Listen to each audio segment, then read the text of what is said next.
Hello दोस्तों, एक बार फिर से आप सभी का बहुत बहुत स्वागत है। आज का ये वीडियो शुरू करने से पहले मैं एक ज़रूरी बात उन लोगों से करना चाहती हूँ जो पिछले कुछ दिनों से मुझे ये कह रहे हैं कि अगर मैंने इस सिस्टम के डेटा और ऑन चैन फैक्ट्स का विश्लेषण करना बंद नहीं किया तो वो अनसब्सक्राइब कर देंगे।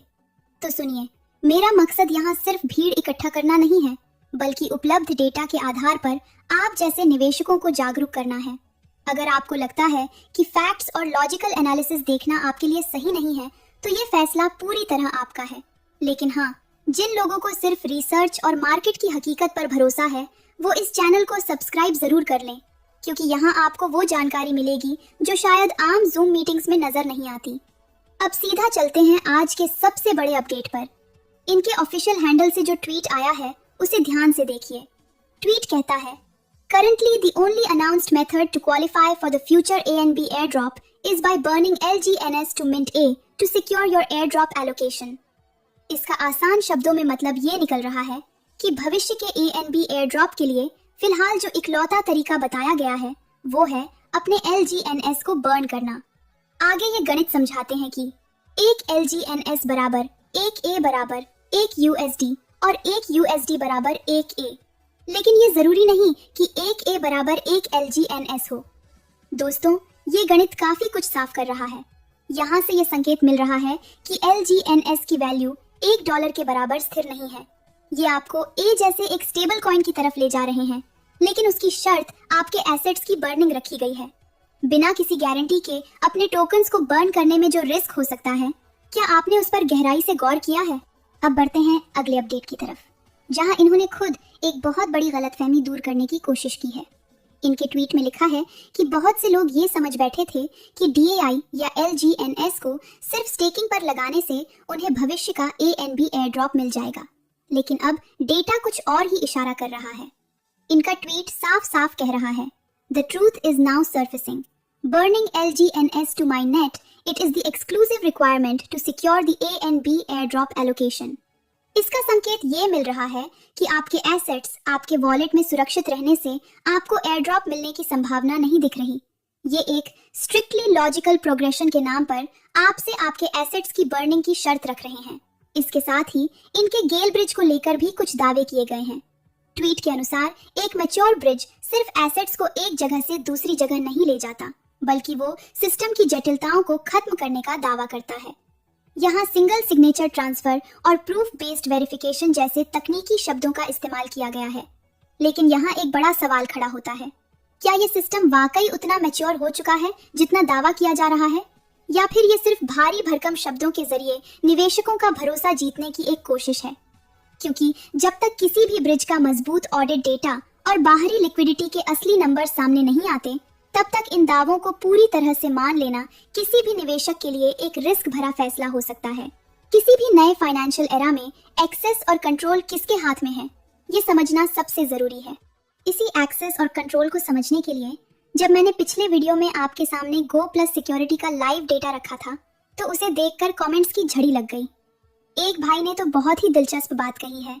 उनका कहना है कि जिस वॉलेट की मैं बात कर रही हूँ वो एक नल एड्रेस है और एक LGNS की वैल्यू कभी $1 के नीचे नहीं जाएगी, क्योंकि वो एक दाई के बराबर है।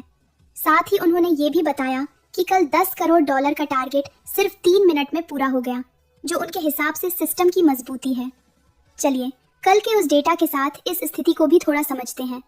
पहली बात तो ये, अगर एक LGNS की वैल्यू हमेशा $1 के ही बराबर फिक्स है, तो फिर सिस्टम को बर्निंग और माइंटिंग जैसे इतने पेचीदा रास्तों की जरूरत क्यों पड़ रही है? असल स्टेबिलिटी तब मानी जाती है जब वो बाहर की ओपन मार्केट में साबित हो।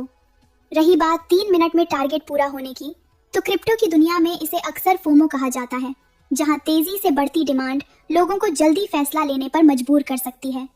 जब किसी सिस्टम में एंट्री का दबाव ज्यादा हो और एग्जिट ऑप्शंस सीमित दिखाई दें, तो नंबर्स अक्सर ऐसे ही बढ़ते हैं। लेकिन बड़ा सवाल ये है कि क्या वो $10 करोड़ ऐसी असली लिक्विडिटी है जिसे आप जरूरत पड़ने पर कैश करा सकें?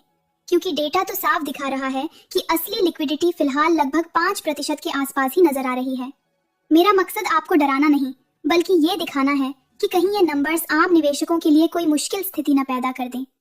हकीकत चुनौतीपूर्ण हो सकती है, लेकिन याद रखिए, ब्लॉकचेन पारदर्शी होता है और वहां बड़ी बड़ी बातों से नहीं बल्कि वेरीफाइड डेटा से ही सच का पता चलता है। इसी पारदर्शिता और डेटा की बात करते हुए अब इनके उस ट्वीट पर नजर डालते हैं जो बहुत ही दार्शनिक अंदाज में लिखा गया है। ट्वीट कहता है कि books matter when they arrive at the exact moment a market is rethinking first principles.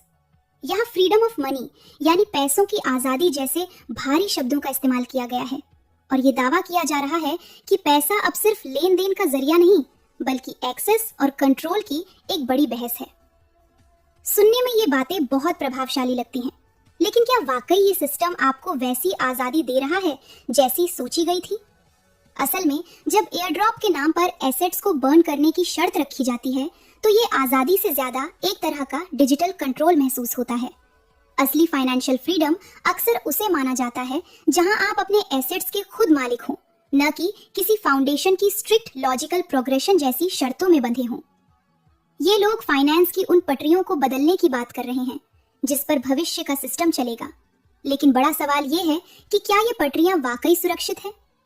जब तक किसी भी सिस्टम का कोड ओपन सोर्स ना हो और लिक्विडिटी का बड़ा हिस्सा कुछ ही हाथों या अज्ञात कॉन्ट्रैक्ट्स में दिखाई दे, तब तक फ्रीडम ऑफ मनी जैसे दावे सिर्फ एक मार्केटिंग की स्ट्रेटजी ही नजर आते हैं। इतिहास गवाह है कि जब भी मार्केट में बड़े बदलावों की बात होती है तो सबसे पहले निवेशकों की सुरक्षा और उनके बाहर निकलने का रास्ता साफ होना चाहिए, जो यहाँ फिलहाल काफी धुंधला नजर आ रहा है। अंत में मैं एक बात बहुत साफ कर देना चाहती हूँ, यहाँ जो कुछ भी मैंने आपके सामने रखा है वो मेरा कोई निजी विचार नहीं है, बल्कि इनके खुद के ऑफिशियल ट्वीट्स, गो प्लस सिक्योरिटी का लाइव डेटा और ब्लॉकचेन पर मौजूद नंबर्स हैं। अगर ये डेटा और अपडेट्स आपको सोचने पर मजबूर कर रहे हैं तो सवाल मुझसे नहीं बल्कि इस सिस्टम के मैनेजमेंट से पूछे जाने चाहिए। एक जागरूक क्रिएटर के तौर पर मेरा काम सिर्फ उन तथ्यों को सामने लाना है जिन्हें अक्सर भारी भरकम शब्दों के पीछे छिपा दिया जाता है। मुझे पता है कि इस वीडियो के आने के बाद कमेंट सेक्शन में अलग अलग तरह की राय देखने को मिलेगी। कुछ लोग शायद इस एनालिसिस से सहमत न हो और ये वही लोग हो सकते हैं जिनका अपना हित इस सिस्टम से जुड़ा हो, लेकिन याद रखिए, हजारों की भीड़ में सच को पहचानने वाले आप जैसे कुछ ही समझदार निवेशक होते हैं। मेरा काम किसी को डराना नहीं बल्कि आपको उन संभावनाओं के लिए तैयार करना है जो शायद आम जूम मीटिंग्स में डिस्कस नहीं की जा रही हैं। चलते चलते एक बहुत जरूरी डिस्क्लेमर, इस वीडियो में दी गई सारी जानकारी सिर्फ एजुकेशन और रिसर्च के मकसद से है। मैं कोई सर्टिफाइड फाइनेंशियल एडवाइजर नहीं हूँ, इसलिए कोई भी निवेश करने से पहले अपनी खुद की रिसर्च और समझ का इस्तेमाल जरूर करें। अपना ख्याल रखें और सुरक्षित निवेश करें। मिलते हैं अगले वीडियो में। जय हिंद।